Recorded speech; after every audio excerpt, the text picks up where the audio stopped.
What is going on, everybody? And I am super stoked to bring you this next Black Series figure review on the Ducks and Down Low channel. In this figure review, we're going to be going after a classic, one I missed on, and I couldn't help but kick myself after he became a little hard to find in a few areas.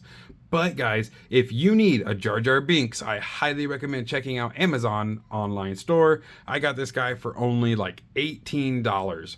A lot of retail stores still trying to sell him for the deluxe 28 plus. But a little bit of waiting can go a long way, and I finally was able to get a deluxe Jar Jar Binks. The first from the Phantom Menace line that I am so looking forward to continue out with Padme Amidala and young Anakin Skywalker coming out very soon next year, 2024. So this is of course far before they were going into the plasticless packaging, and this being a deluxe figure, a lot of people wanted to kind of like raise heat about it, like why is this deluxe? He doesn't have that much stuff, but he does have this full Gungan staff here. He has a orb thrower for the Gungan, like, you know, EMPs, and he has this Gungan energy shield.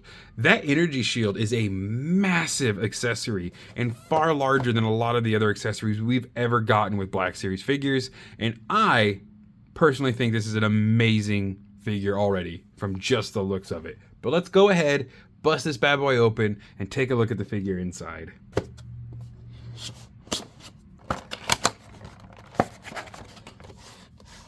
Artwork here on the back. Jar Jar Binks, a clumsy, well-meaning Gungan outcast on Naboo. Jar Jar Binks struggled to prove his worth throughout his life. Man, why are people so sad to Jar Jar? The man deserves so much better than he got. And he does actually have a very sad life. I don't believe it is full canon anymore. Jar Jar ends his days as a peddler on the streets of Naboo because people blame him for the rise of Chief Palpatine. Guy can't catch a break. Get our legal jargon out of the way there. And again, gorgeous figure. Really amazed by the coloration on this shield here and how it has that nice energy look.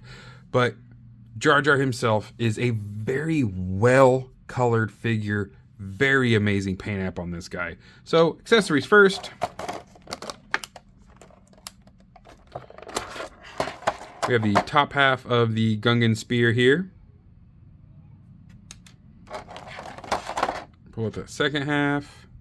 Slots in. Yeah, that's a very big staff. That looks really nice, actually.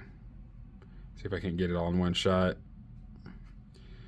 Has this nice, almost serrated, but definitely, I wouldn't say serrated, but it's definitely got this nice spearhead top on it. I like that little clip there, make it harder to pull out. They thought of everything. These Gungans, man, they're not knowing when it comes to knowing how to war and warfare. Second, we'll get out the orb thrower.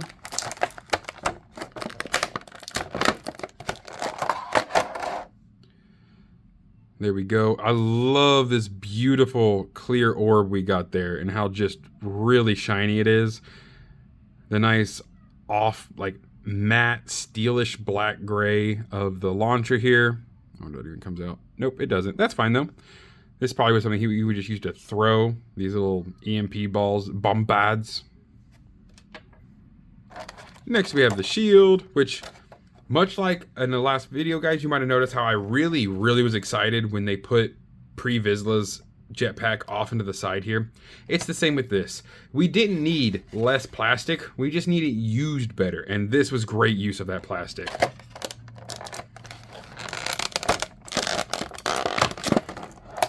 Pop it out.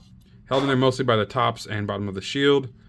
What a gorgeous thing, though. Like, this thing just looks so well made. And I love how it gets an even deeper, darker purple hue. Don't know if it pulls up well on camera, but when you hold it behind your hand, you can really see that color difference there. So we have the shield there, and now let's get out Misa Jar Jar Binks. The ears are coming through the back there, so you want to be careful with his head when you're pulling it out, as to not mess up those ears any.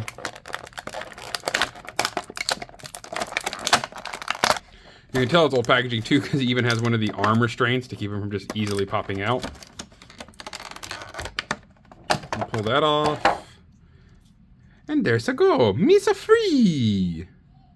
Alright, let's get a good look at Jar Jar here.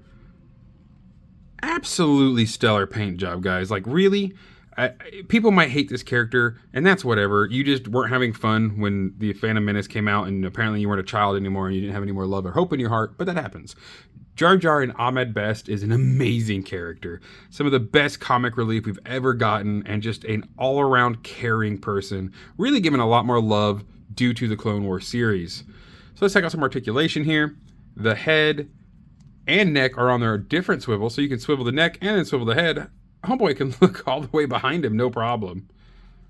I really like this though because the neck has its own ball pin, and then the head can swivel around very freely on top of that, and that looks absolutely stellar. We'll make the posability of this figure just go through the roof immediately. The ears are super floppy, but not like in a horrible way, so they're not just gonna like flap around.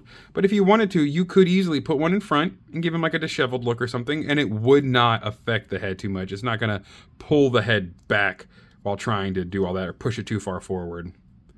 Great looking down ability. Like, a lot of characters really can't look down, and for someone having eye stalks on the top of his head, Jar Jar can look at his own feet. That's pretty good.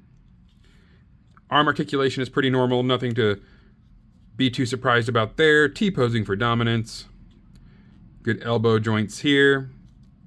The arms do swivel at that same elbow joint, so that will allow for more maneuverability. So far, I'm picturing this guy's going to have great posability. We have this mild skirt here. Again, softer plastic, not super rigid, so that should allow for the leg. Yep. It will move aside, allowing the leg to come all the way up. We have this little Gungan footsie there. This is one of the older, so that means it has the dual knee, which, again, does Jar Jar Binks need to have the ability to touch his foot to his back? Not per se, but I love that knee articulation. It is a little tough. It's a little hard to really get through, but I just think that allows for so much better posability with this dual pin system here. Oh, that's beautiful. We even have the stitching. You can see here that goes down both sides of the pant leg, as of course these are like fish leather that have just been sewn together. The tunic looks like it could come off if we so desired. We'll keep his clothes on though. Poor Jar Jar's had enough of a hard time. And let's get his accessories on him and do a little bit of posing. So the launcher for the orb fits in the hand very well when you go through the middle here. It's got a fatter base and a fatter top, so it really shouldn't slide out of his hand easily. That's really nice. We'll get the shield put in here. That's going to be a little bit harder because the hand will need to go through that middle part there to hook around. Nice center grip shield. Very Roman legionary styling.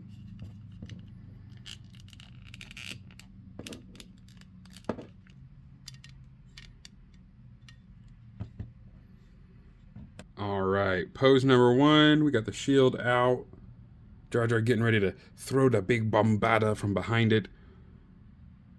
That nice mid-step pose there with that dual articulating knee really helps. Those wide feet make it very easy for him to stand. So much color popping on this figure with that awesome shield. And I love the way it kind of distorts a little bit. Absolutely amazing.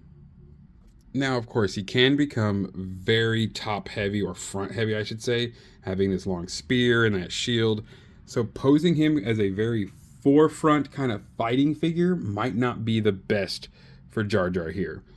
Still looks stellar and really, like, you know, able to do a lot of awesome fight scenes with this. For anyone who wants to kind of army build Gungans, I would highly recommend buying a few Jar Jars. That way you could repaint, resculpt a little, you know, put some new clothing on. But he looks very awesome. And the Gungans are nothing to shake a stick at when it comes to fighters. So really amazing that he's able to kind of like have that vibe of warrior behind him, even though we know how silly he is. Again, posability in the front can make him very front heavy, which can make him topple easily. But look at these articulation poses he can get. These really amazing, ready to fight, ready to just save his people kind of posing. Again, I understand why we went away from the dual pin system on the knee, but man, it just allows so much more foot and leg maneuverability. These giant pads he has, 4 feet, really help him get away with a lot of different stances that a lot of other figures wouldn't be able to. And again, much like Jar Jar Binks in the show, this figure was so just completely torn apart by the community for no other reason than it being Jar Jar, which is sad because it's a brilliant figure with very amazing accessories. The color on Jar Jar is brilliant, and I just can't wait to get him put up on the shelf and have him standing there as the hero I know he is. So let's go ahead and get ourselves to a shelf shot. Alrighty, everybody, and there he is, our goodest boy, kicking it with Zalbar, Luthen Rail, Sand Person, and Jabba the Hutt.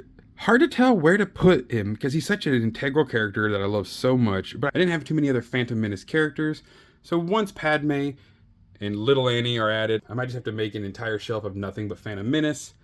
But until then, guys, he gets to kick it down here with all the other hoodlums and heroes. Thank you all so much for stopping by, and as always, may the Force serve Yousa well.